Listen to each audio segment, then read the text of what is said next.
It's the 7th of August 2021, and we've arrived in Perpignan for the demonstration.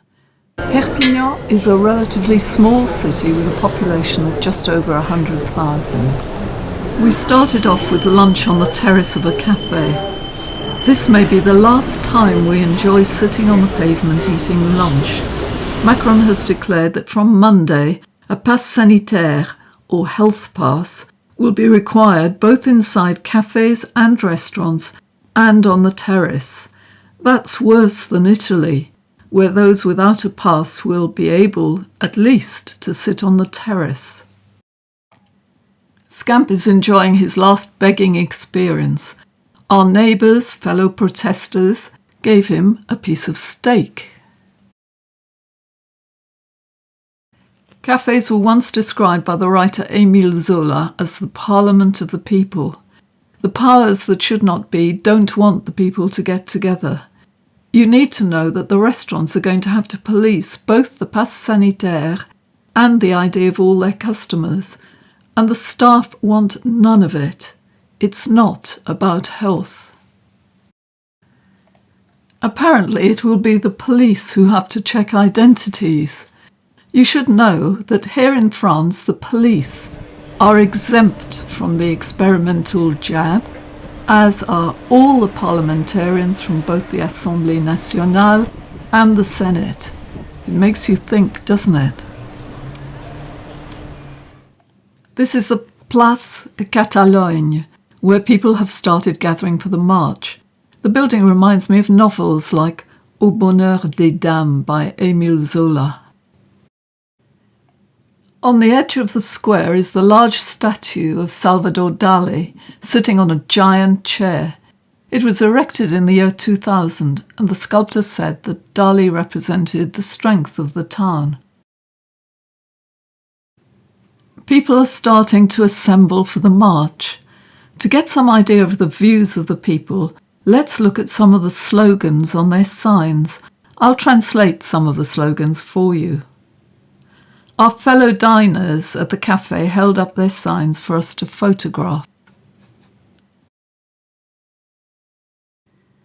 The QR code does not make you free.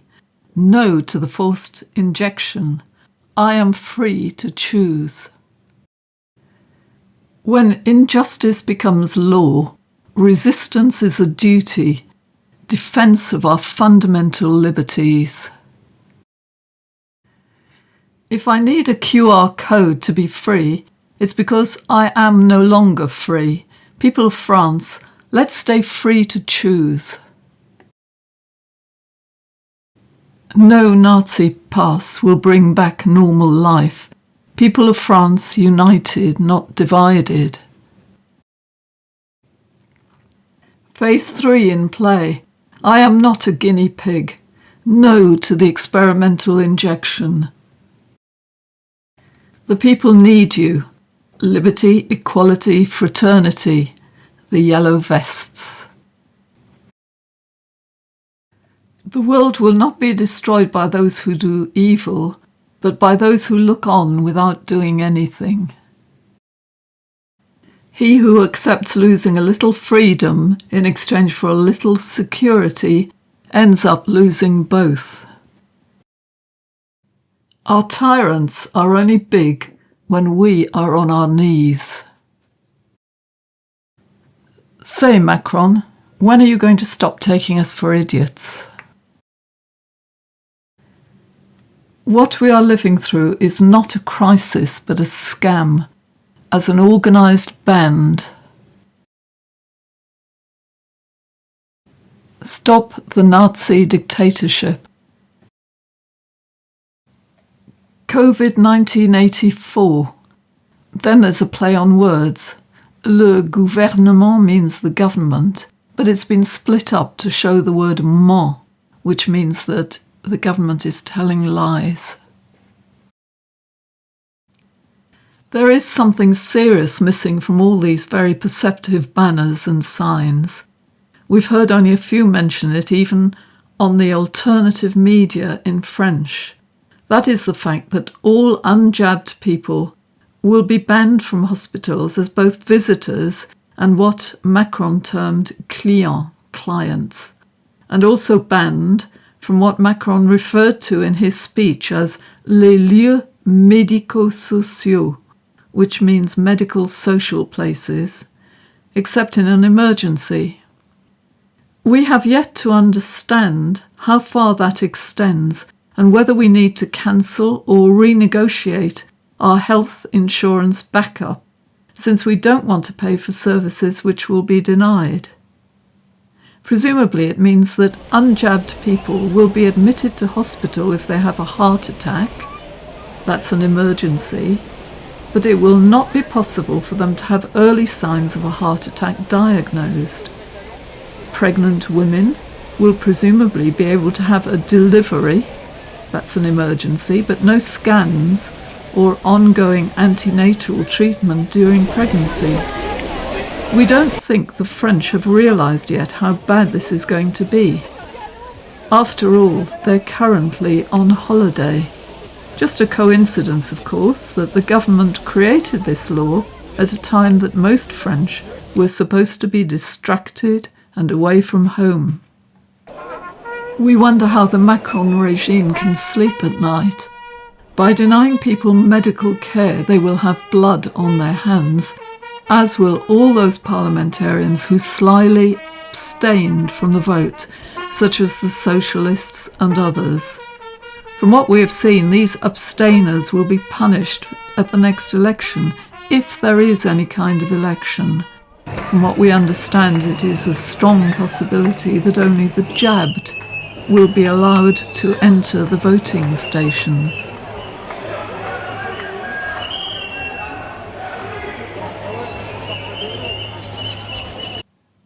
The jabs are going to be mandatory for health and support workers in hospitals, clinics, old people's homes, and for the sapeurs-pompiers, who are firefighters and also act as paramedics and take the injured to hospital.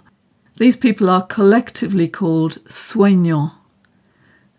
They are not going to be given the sack. Instead, their contracts will be suspended and they will not be paid. This means no unemployment benefits, no redundancy package. How evil can governments be? Outrageous evil. We're in French Catalonia, and there's a Spanish feeling about the march, with music you hear in a bullfighting arena. Masses of people have turned up. You can see all kinds of people from all social classes, both young and old. There are young children learning the art of protest from the cradle.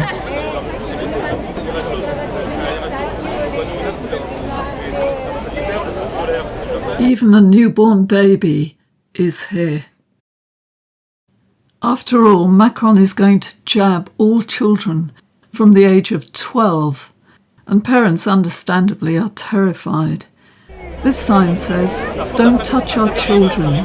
No to forced injection. Freedom. No to the pass of shame."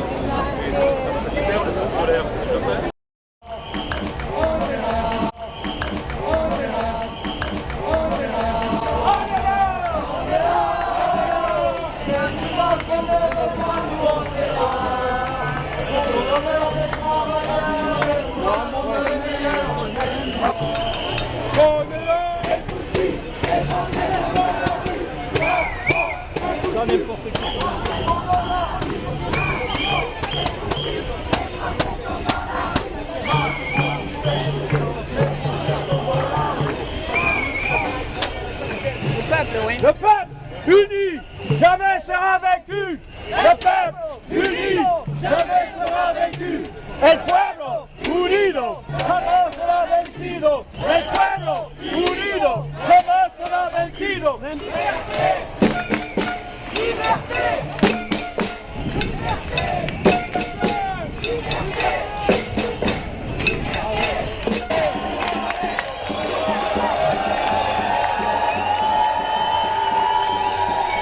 We're walking past The Independent, a local newspaper which, like all the press, supports the official narrative. A spontaneous wave of verbal disgust and booing erupts from the crowd as they pass the headquarters of the paper, which is covered with slogans such as guilty, responsible.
C'est le peuple. C'est le peuple qui est providentiel. C'est pas un homme. Jamais il y a un homme providentiel. Ça c'est une utopie. C'est un peuple.